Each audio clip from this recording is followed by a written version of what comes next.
વર્ણિવેશ દર્શનમ મંદહાસ રુચિરાનાન્મુજમ પૂજિતમ સુરનરોત્તમેર્મુદા ધર્મનંદનમ મહમ વિચિંતયે. રેવતી બળદેવજી હરિકૃષ્ણ મહારાજના ડેરામાં એક અખંડ દીવો પ્રગટે છે અને એ દીવાના કોડિયામાં પ્રગટેલું અજવાળું સદાય જેમના ખોળિયામાં જીવંત છે એવા પરમ પૂજ્ય મોટા મહારાજ શ્રી તેજેન્દ્ર પ્રસાદજી મહારાજ, આપણા સૌના ગુરુ અને વર્તમાન આચાર્ય એવા પરમ પૂજ્ય ધર્મધુરંધર આચાર્ય મહારાજ શ્રી કૌશલેન્દ્ર પ્રસાદજી મહારાજ, અને આખા બંને ઉત્સવોના જે કલેવર છે એ નવી પેઢીને ગમે તેવા જેમણે બનાવ્યા છે અને જેન ઝી માટે તો જે રોલ મોડેલ છે એવા આપણા લાલજી મહારાજ શ્રી વ્રજેન્દ્ર પ્રસાદજી મહારાજ. હું મોટા મહારાજશ્રીને મળ્યો ત્યારે મેં કહ્યું મહારાજશ્રીને કે આજે આપણો સમયો થયો, લાસ્ટ જે ઉત્સવ થયો આપણો શિક્ષાપત્રીનો 200 વર્ષનો, તો એ સમયાની રીલ એટલી બધી ચાલી ઇન્સ્ટાગ્રામ પર, તો મને લાગ્યું કે એનું સૌથી મોટું શ્રેય જો કોઈને જતું હોય તો એ લાલજી મહારાજને જાય છે.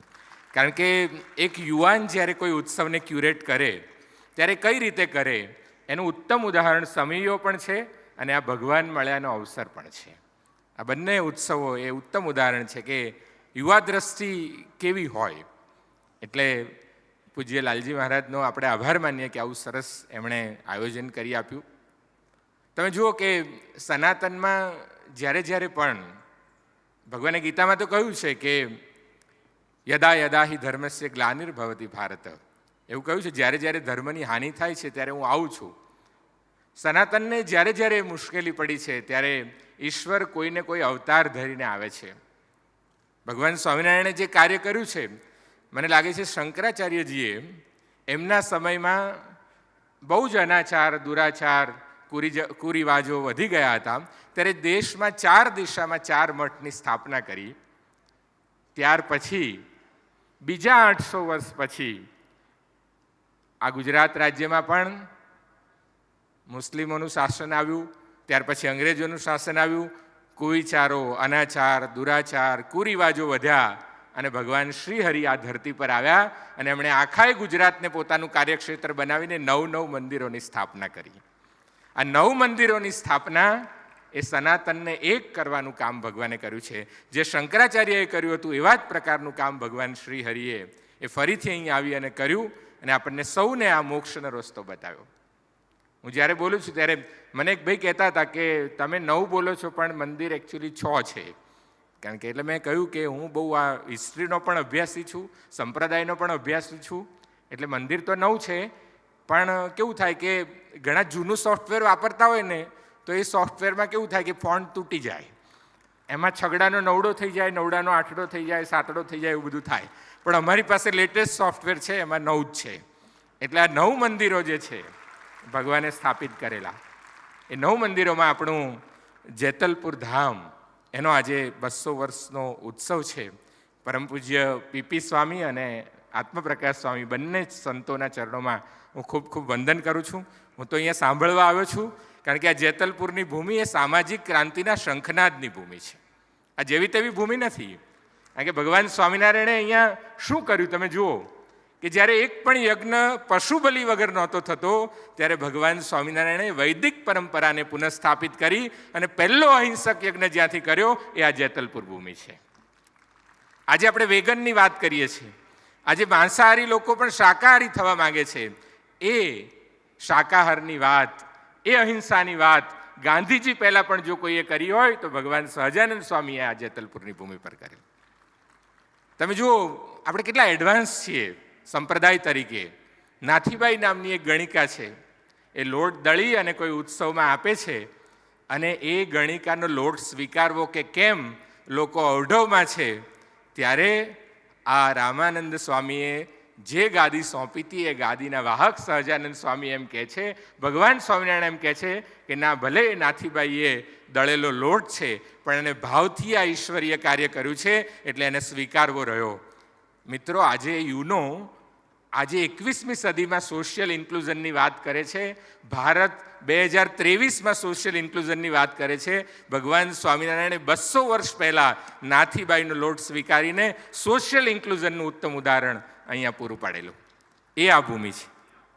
એવી જ રીતે તમે જુઓ કે સમરસતાની આપણે વાત કરીએ છીએ તો જીવણ ભગતનો મઠનો રોટલો કોણે ખાધો? એ પણ ભગવાન સ્વામિનારાયણે આ જેતલપુરની ભૂમિ પર અહીંયા જ એમણે આ રોટલો ખાધો. એટલે આ સામાજિક સમરસતાની પણ ભૂમિ છે.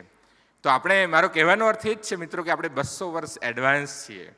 આ એડવાન્સ સંપ્રદાય છે અને એના કારણે તમે જુઓ જે સામાજિક સમસ્યાઓ આજે છે, કુટુંબો તૂટતા જાય છે.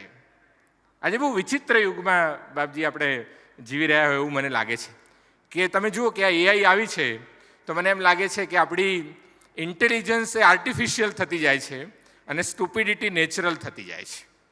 એવા યુગમાં આપણે જીવીએ છીએ. ત્યારે આપણને ચિંતા છે કે એઆઈ આવશે તો શું થશે, પણ આવા સમયાઓ આપણને સમાધાન આપે છે કે એઆઈ આવવાથી કશું જ બગડી જવાનું નથી. એઆઈ આવશે તો પણ આપણે એઆઈને ચેલેન્જ કરી શકીશું કે એઆઈ તું સર્જન છે, હું સર્જક છું, તો આમ તું યંત્ર પ્રજ્ઞા, અહમ ચૈતન્ય પ્રજ્ઞા. તારું એક જ વાર પ્રોગ્રામિંગ થયું છે, મારું ભગવાનના આશીર્વાદથી પળે પળે પ્રોગ્રામિંગ થાય છે. એટલે આવા સમયાઓ જરૂરી છે. એટલા માટે આવા વિચારના વાહકો, આવા સંતો, આવા આચાર્યોની નિશ્રામાં રહેવું જરૂરી છે.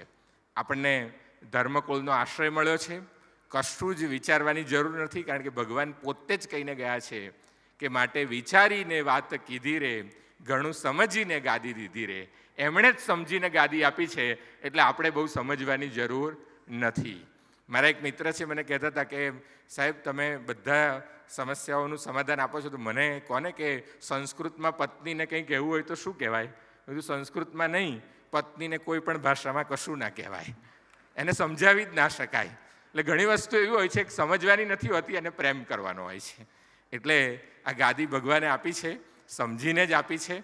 બસ આપણે તો એને પૂજવાની છે. આપણા ગુરુ તરીકે એમણે સ્થાપિત કર્યા છે, તો આપણે એમની નિશ્રામાં રહેવાનું છે. બસ આ ગંગામાની આ ભૂમિ પર અંતે એટલું જ મારે કહેવું છે પીપી સ્વામી કે તમે આ ટાઇટલ બહુ સરસ રાખ્યું છે, મને બહુ જ ગમ્યું. અમે વ્યાસ સાહેબને પણ વાત કરી. વ્યાસ સાહેબ આપણા બહુ જ મોટા ફોરેન્સિક સાયન્સના એક્સપર્ટ છે. અહીંયા આપણે ત્યાં ઉત્સવમાં આવ્યા એ માટે એમનો આભાર માનવો જોઈએ. આખા દેશમાં નહીં પણ વર્લ્ડ આખામાં એમનું નામ છે ફોરેન્સિક સાયન્સના એક્સપર્ટ તરીકે.